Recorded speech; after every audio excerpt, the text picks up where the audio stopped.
일과를 마친 병사들이 평일에도 군부대 인근으로 나갈 수 있는 일과 후 평일 외출이 오늘부터 전면 시행됐습니다. 강원도가 내년 국비 목표액을 6조 3천억 원으로 잡았습니다. 생활 SOC 등 정부 시책과 연계한 새로운 사업 발굴에 주력하기로 했습니다. 강원도는 원주 인접시군인 충북 충주시 한우 농장에서 구제역이 발생하자 48시간 일시 이동 중지 명령과 함께 가축 시장을 3주간 폐쇄하기로 결정했습니다. 춘천지방법원과 춘천지방검찰청 이전 부지로 옛 6.11 경자대대 부지로 확정됐습니다.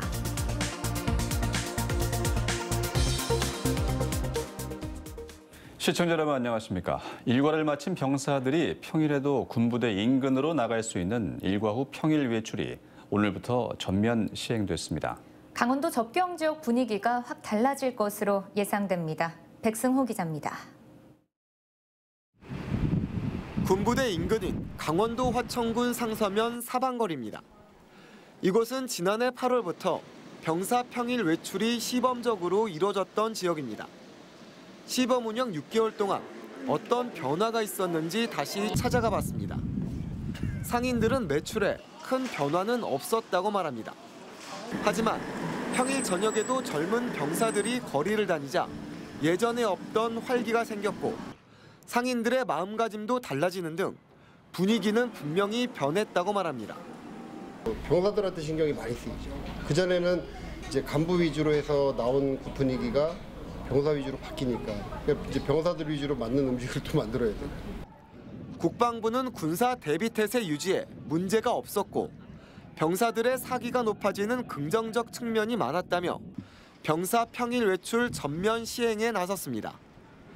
병사들은 한 달에 2번, 나갈 때마다 4시간가량 개인적인 외출이 허용되고 격려 차원의 소규모 단결 활동은 지휘관 허가에 따라 횟수 제한 없이 이루어집니다.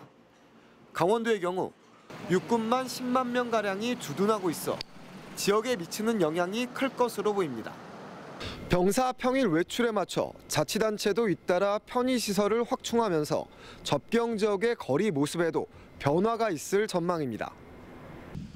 화천군 상서면에는 지상 3층, 지하 1층 규모의 종합문화센터가 이르면 오는 5월쯤 문을 열게 됩니다. 화천군에서 또 사냥리가 또 군에서 한 150억 지원해가지고 뭐 이렇게 다 단장을 해준대요.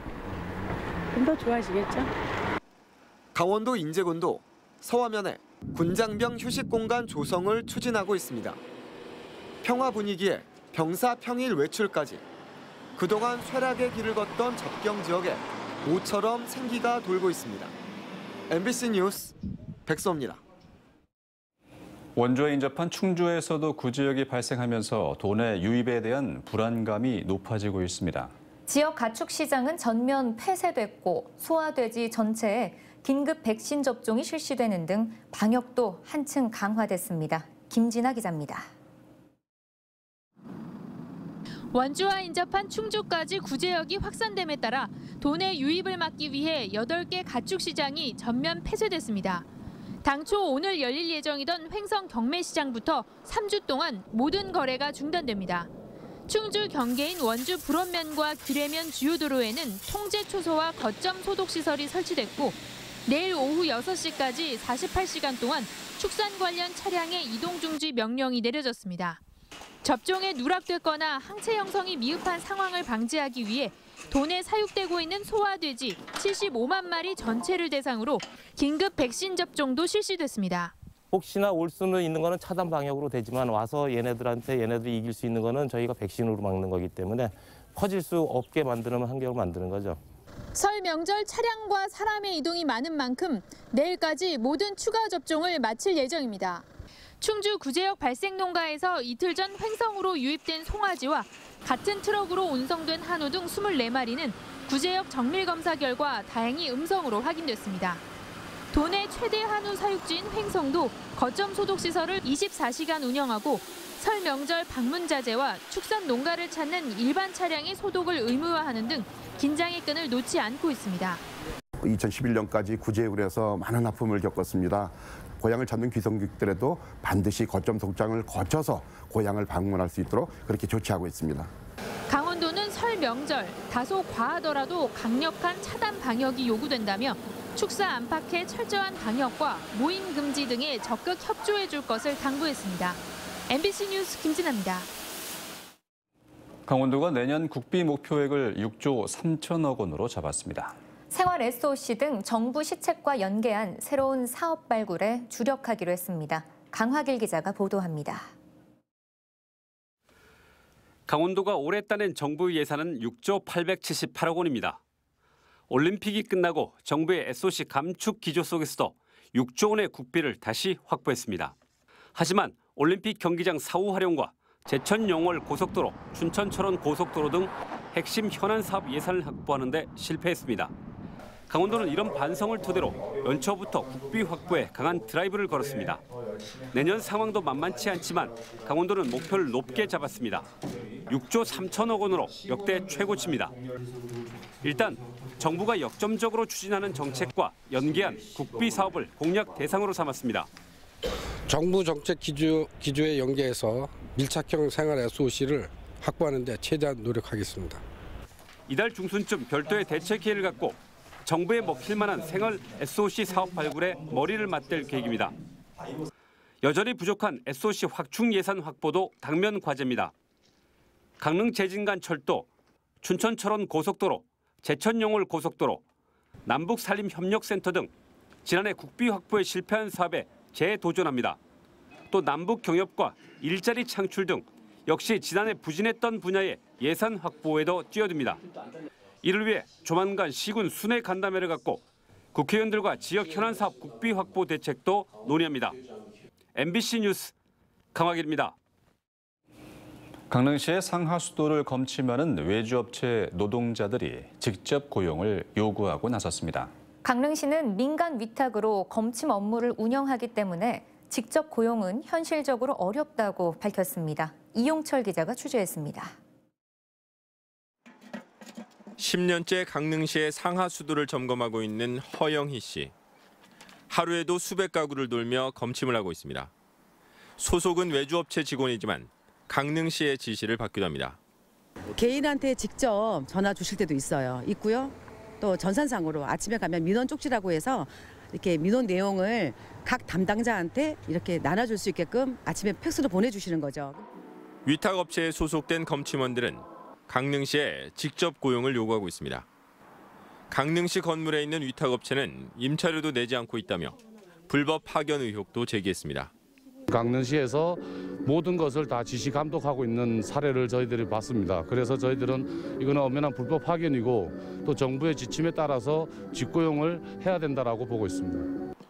강릉시는 위탁업체 소속 검침원을 시청 정규직으로 전환하기는 현실적으로 어렵고 직접적인 업무 지시는 없었다고 밝혔습니다. 강릉시에서 공공부문 비정규직, 정규직 가이드라인에 따른 직고용은 현실적으로 지금 현재는 어려운 실정이라고 볼 수 있겠습니다. 강릉시 상하수도 검침원들의 직접 고용 요구와 강릉시의 주장이 평행선을 달리고 있어 진통은 당분간 계속될 전망입니다. MBC 뉴스 이용철입니다. 지역사회 수건이었던 춘천지방법원과 춘천지방검찰청 이전이 확정됐습니다. 춘천시에 따르면 지난달 28일 대법원장의 최종 승인에 따라 옛 6.11 경자대대 부지로 이전 부지가 확정됐습니다. 대법원과 춘천지법, 춘천지검 실사단은 지난달 15일 현장 실사를 통해 청사 이전 후보지 검토를 마치고 최종 확정 의사를 밝히는 공문을 어제 춘천시에 발송했습니다. 춘천지법과 춘천지검이 이전할 부지 면적은 5만 7,600제곱미터로 대부분이 국방부 소유며 현재는 강원대 시설 부지로 지정돼 있습니다. 춘천시는 청사 이전을 위해서 현재 학교 시설 부지를 공공청사 부지로 도시계획시설을 변경할 계획입니다. 비수도권 14개 시도지사와 국회의원으로 구성된 지역균형발전협의체는 예비 타당성 조사 면제 사업 후속 절차를 신속하게 이행하라고 촉구했습니다. 지역균형발전협의체는 공동 건의문에서 지역 불균형과 지방경제 침체를 억제하기 위해 수도권 공장 총량제를 준수하고 지역 상생 발전 기금을 연장하라고 요구했습니다. 또 최근에 제기되고 있는 정부의 수도권 공장 부지 특별 물량 공급은 대기업의 수도권 투자 집중을 야기해서 지방 경제 침체를 심화시킬 것이라며 반대 입장을 밝혔습니다.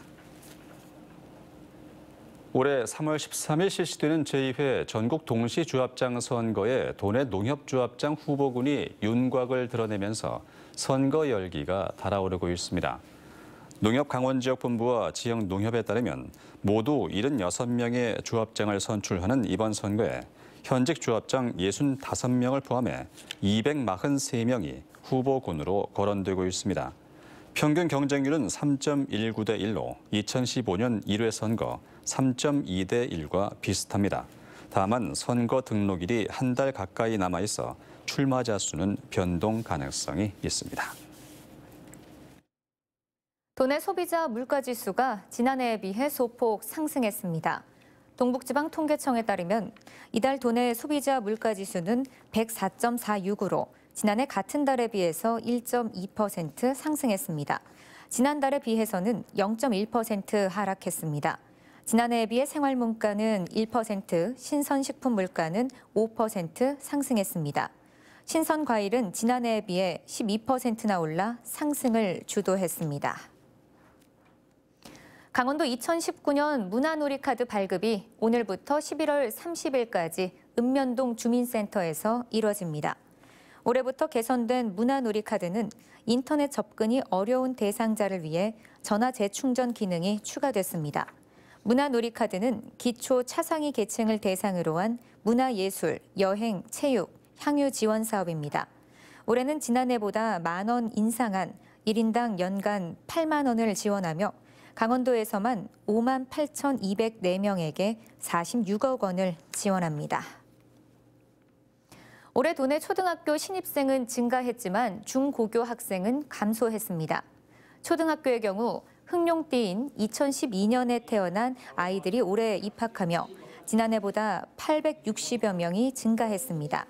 반면 중학교는 전체 학생 수 3만 7천 명 정도로 지난해보다 1,500명 이상 감소했고 고등학교는 4천 명 이상 줄었습니다. 이에 따라 초등학교는 시의 동지역이 한 반당 28명, 기타 지역 24명을 유지했고 중학교는 지난해보다 반당 정원을 1명 줄여 27명, 일반고의 경우에는 학급당 인원이 22명에서 28명으로 편성됐습니다.